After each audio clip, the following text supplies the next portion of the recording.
I'm gonna give you Mark Cuban rule number 1. And whenever you forget this rule, you're already out of business. In every business, sales cures all.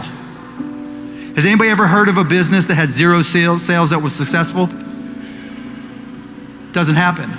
Yet, a lot of people start their business thinking, I have a great idea. I'm gonna do this. This is amazing. I'm gonna go raise money. I just sold this idea. And then it comes back and it's like, okay, you gotta sell that product or you gotta sell that service. That's the first and main key to a successful business. When you're getting ready to start, you have to answer that question. And I'm gonna tell you something that a lot of people, 99% of people disagree with me on, right? Everybody says follow your passions. I say that's bullshit, right? I say follow your effort. It's amazing how we're all passionate about things. We are all passionate about something. Helping veterans, helping this organization, helping this group, that's great.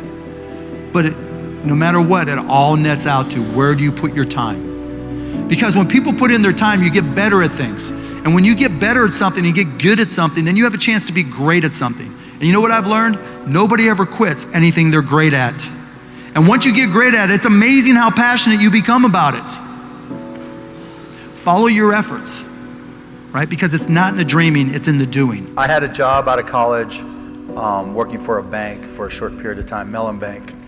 And I decided to, well, first, it might have been Inc. magazine, this is way back when, but there was an article about changing something in how you how you save Social Security from employees' paychecks. And I literally hadn't been working there for 3 weeks. And so I sent it to the CEO of Mellon Bank. Hey, I thought you might be interested in this. Literally, some guy he never heard of. And I got a note back that said thank you. And I'm thinking, okay, my whole motive in taking a job working for somebody was to help them become more profitable. That's the way I always looked at it. And then I started a rookies club where I reached out to some executives and all the people who had started at the same time at Mellon Bank. We'd all go out and get a drink and we'd get this executive started. And I didn't run it through my boss or anything.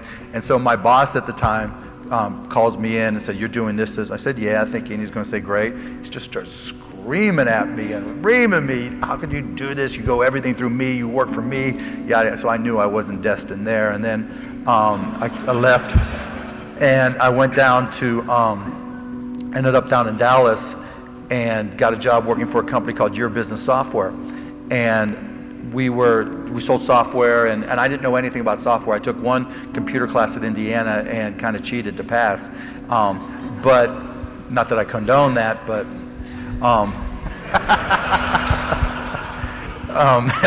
and so I had a customer and I'd stay up all night reading. I figured, computers were new and technology was new.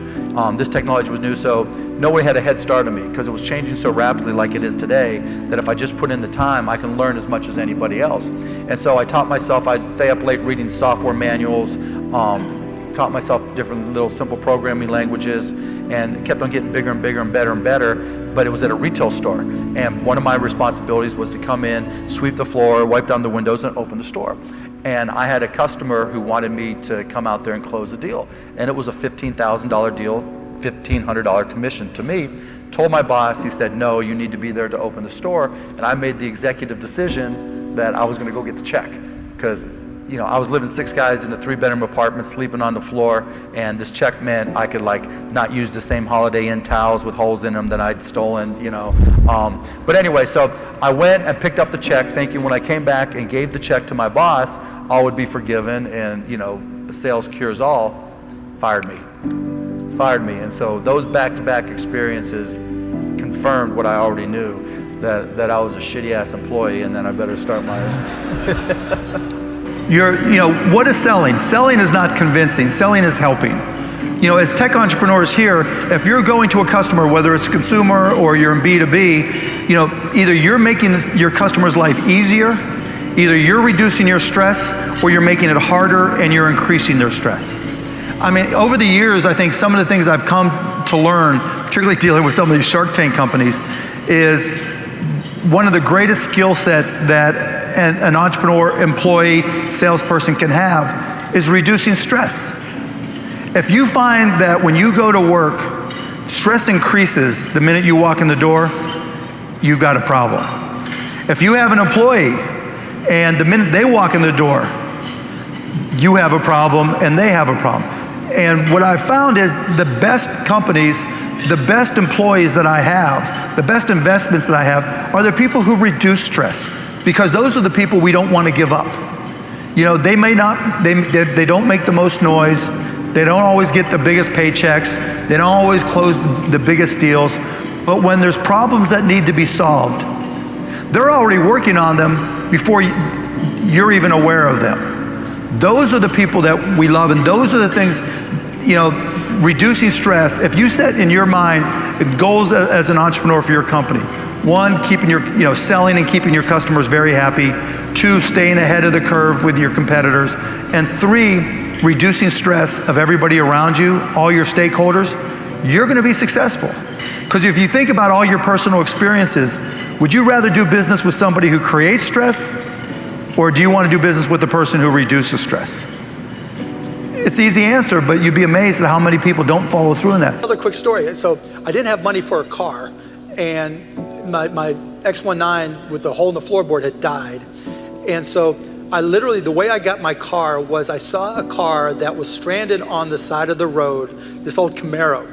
And I forget exactly how, but I figured out which bank had put the money up for it for somebody to buy, and I called the bank and I said, would you let me pick up the payments on this? You know, only I need you to lower the payments down a little bit. And they said yes. So I had this, you know, 1980 something Trans Am that I was able to use. But the point being that you just have to do things you never think you're gonna have to do in order to survive and get through it. You know, those first couple months, I remember thinking to myself, I'm in business 2 months now. You know, I remember getting to the point where I had $15,000 in sales, probably 6 months into the company, and I'm still living in the shithole and thinking, okay, I can do this, I can do this. And along the way, it was lots of trial and error. You know, there were things that were new to me, things that were terrifying to me, things that I would break out into a sweat. But I always remember going into my customers and just trying to be brutally honest and say to them, if I can help you, right? If I can bring value, if I can make your company more competitive, more profitable, will you work with me? And you don't have to put money, I'll do the work to prove it. And if I get it done, then we'll figure it all out, you know, or they agree to a price and then they'll pay it at that point. And one by one, I just kept on making customers happy and lost some, for every one I lost, picked up 3. And I was so nervous about the whole thing that, you know, I couldn't imagine slowing down, you know? And so people talk about, you know, life, family, balance. I had none. I mean, I literally remember dating some girl, this is the truth. And it was like, we'd been dating a couple years, like, Mark, you're so into your work. I mean, I want a picket fence, I want a house, I want kids. You know, I mean, it's me or your job. And I was like, or me or your company. And I was like, what's your name again? I'm like, if you don't know me well enough by now after dating 2 years to know that I'm driven on this, I mean, there was no balance. There's part of you that either wants to create a business or you obviously already have created a business.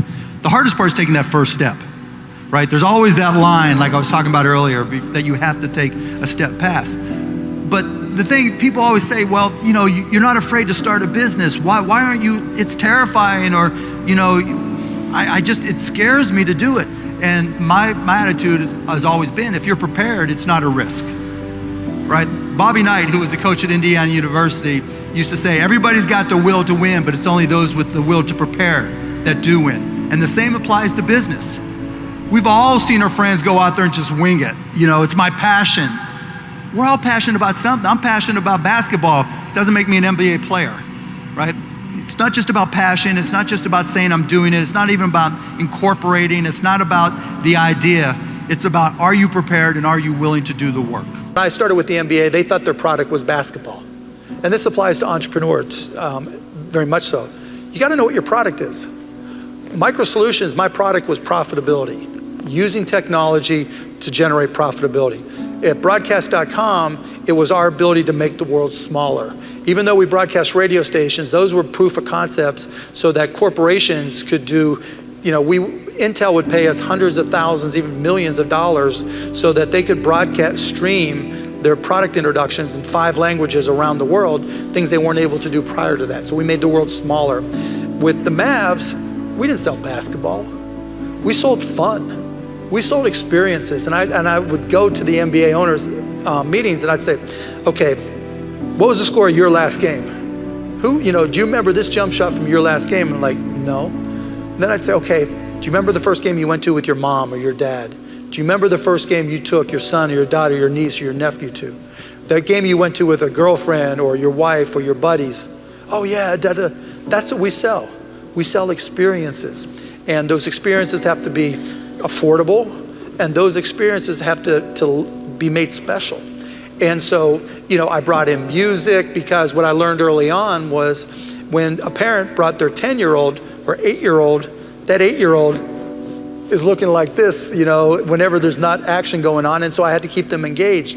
And all these things were completely foreign to the NBA. And they just thought I was an idiot. But, as I've learned over the years, that every time someone thinks I'm an idiot, I'm good.